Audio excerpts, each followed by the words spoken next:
16 teams, 4 continents, one global battlefield. From Europe's powerhouses to South America's passion, from Asia's last survivor to CONCACAF's fearless challengers, this is football's most global showdown ever. Every match is a clash of styles, a battle for pride, and a fight to stay alive. This isn't just a tournament, it's a war for world supremacy. And now, it begins. Because behind these round of 16 battles lie stories shaped by fate itself. A Brazilian civil war between Palmeiras and Botafogo, a dream of an all-European semi-final, and a fairy tale hope, Asia's lone survivor, standing tall against Manchester City's empire.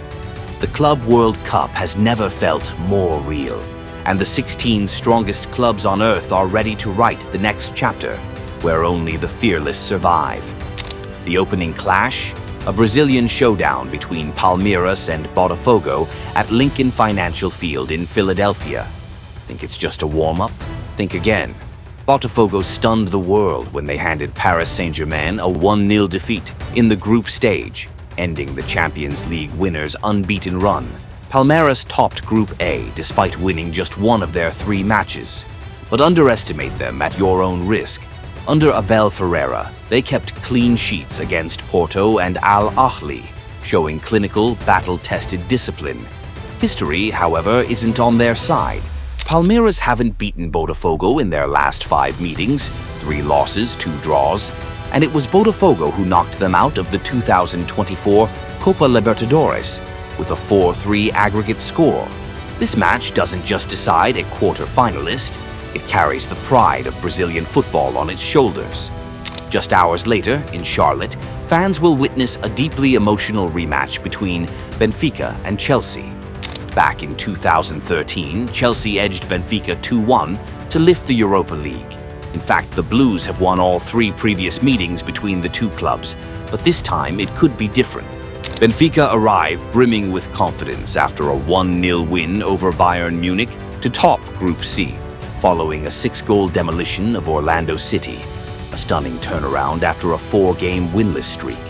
In goal, Anatoly Trubin has been a fortress, saving all 6 of the last shots on target he's faced, anchoring Benfica's defense as they head into the knockouts.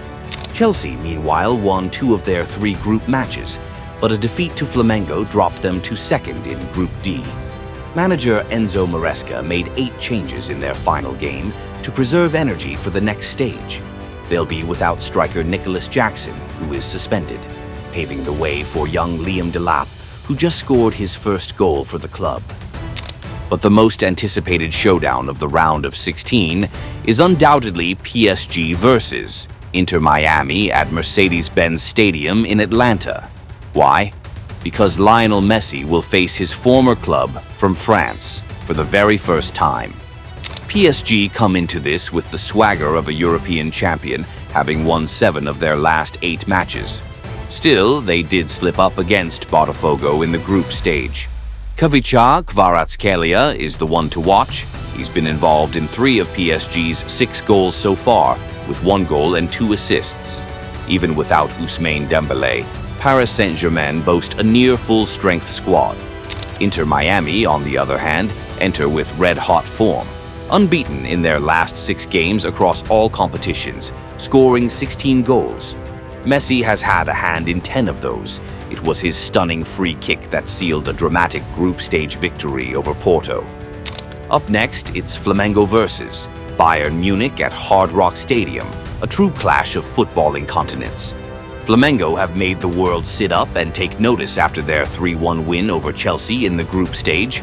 That was the first time in 25 years that a Brazilian club defeated a European side by 2 or more goals. The result catapulted Flamengo to an 11-match unbeaten streak across all competitions, 8 wins and 3 draws. On the other side, Bayern Munich's 1-0 defeat to Benfica in their final group game was not just their first loss at this Club World Cup. It also exposed a tactical gamble gone wrong. Head coach Vincent Kompany rotated too heavily, and it cost them. Still, the German Giants will have their full-strength squad back for this heavyweight clash, with Jamal Musiala fit and ready. Don't forget, Musiala netted a 17-minute hat trick against Orlando City in the tournament opener. He's explosive, unpredictable, and absolutely vital.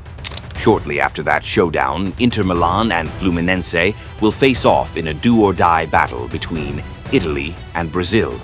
Under new head coach Cristian Chivu, Inter have quickly rediscovered their rhythm. They went unbeaten in all 3 group matches and clinched the top spot in Group E after a 2-0 win over River Plate. Fluminense, in contrast, made it through by the skin of their teeth. 1 win, 2 goalless draws. In their match against Mamelodi Sundowns, they didn't register a single shot on target. Yet despite that, they're currently riding a 9-match unbeaten run in all competitions. 6 wins, 3 draws, their best streak since May 2023. This will be Fluminense's first ever clash with an Italian club. As for Inter, they've only faced a Brazilian side once before, back in 1969 when they lost 1-0 to Santos in the Intercontinental Super Cup. Nerazzurri will be missing key players like Marcus Thuram and Davide Fratesi due to injury, but Nicolo Barella remains their brightest hope. While he hasn't scored in the tournament yet, the Italian star is unbeaten in his last 12 appearances, 10 wins and 2 draws. If he rediscovers his finishing touch, Inter could morph into a true monster. And then there's Manchester City versus AlHilal, live from Camping World Stadium in Orlando. If we had to name one team that's looked absolutely dominant in the group stage, it's City. Pep Guardiola's men won all 3 of their matches, scoring 13 goals and conceding just 2.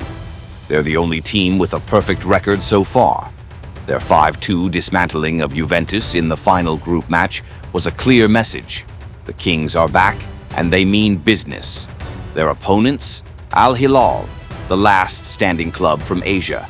The Saudi giants secured second place in Group H after a crucial 2-0 win over Pachuca, beating out Salzburg to join Real Madrid in the knockout rounds. With names like Ruben Neves and Kalidou Koulibaly, AlHilal have enough pedigree to trouble any European heavyweight. But on paper, City are still overwhelming favorites. The 2 sides have met twice before, and City won both. But the question now is, can AlHilal write the next chapter in Asia's football fairy tale? When Real Madrid face Juventus at Hard Rock Stadium, the air will be thick with nostalgia, like a flashback to Cardiff, 2017. That night, Los Blancos dismantled the Old Lady 4-1 in a Champions League final for the ages. This time, Real Madrid come in as Group H winners, following a commanding 3-0 win over Salzburg. They've scored 7 goals so far and are still just beginning to take shape under the guidance of Xabi Alonso. Vinicius Jr., Federico Valverde, and rising star Gonzalo Garcia lead the charge. Don't let Gonzalo's youth fool you. He's only played 260 minutes for the first team this season, yet already has 2 goals and 1 assist in this tournament. Xabi Alonso has even compared him to the legendary Raul. On the other side, Juventus started strong with wins over Al Ain and Wydad, but were brought crashing back to earth by a 2-5 defeat to Manchester City. Who could forget the last time Juventus met Real in the Champions League, back in 2018? Cristiano Ronaldo's gravity-defying bicycle kick is still etched in football history. This time there's no CR7, but Real still have plenty of firepower, and every reason to believe they'll come out on top again. The final match of the round of 16 will unfold at Mercedes-Benz Stadium, as Borussia Dortmund go head-to-head with Monterrey in a showdown between Europe and CONCACAF. Dortmund qualified with 2 wins from the group stage, scoring 5 and conceding 3. True to their DNA, they've been playing all-out rock and roll football, high pressing, explosive wing play, relentless energy. And with the arrival of Joe Bellingham, excitement around the yellow wall is reaching new heights. Monterrey, meanwhile, are still unbeaten, 1 win, 2 draws, and have conceded just 1 goal, the best defensive record among all CONCACAF clubs in the tournament. And leading them? None other than Sergio Ramos, the man who once lifted the Champions League trophy with Real Madrid. Now 39, Ramos brings all that experience, all that big-game steel, to guide Monterrey into this massive clash with Dortmund. When you look at the round of 16 fixture list, the word world in Club World Cup has never felt more real. Because this is no longer just about dates and kickoffs, each match is a heartbeat connecting continents. A bridge where South America, Europe, Asia, and CONCACAF collide, challenge, and conquer. From Philadelphia to Florida, from all Brazilian brawls to heavyweight European battles, this year's tournament is proving it's no glorified exhibition. This is no longer just a commercial tournament, as many once called it. It has become a real World Cup for clubs.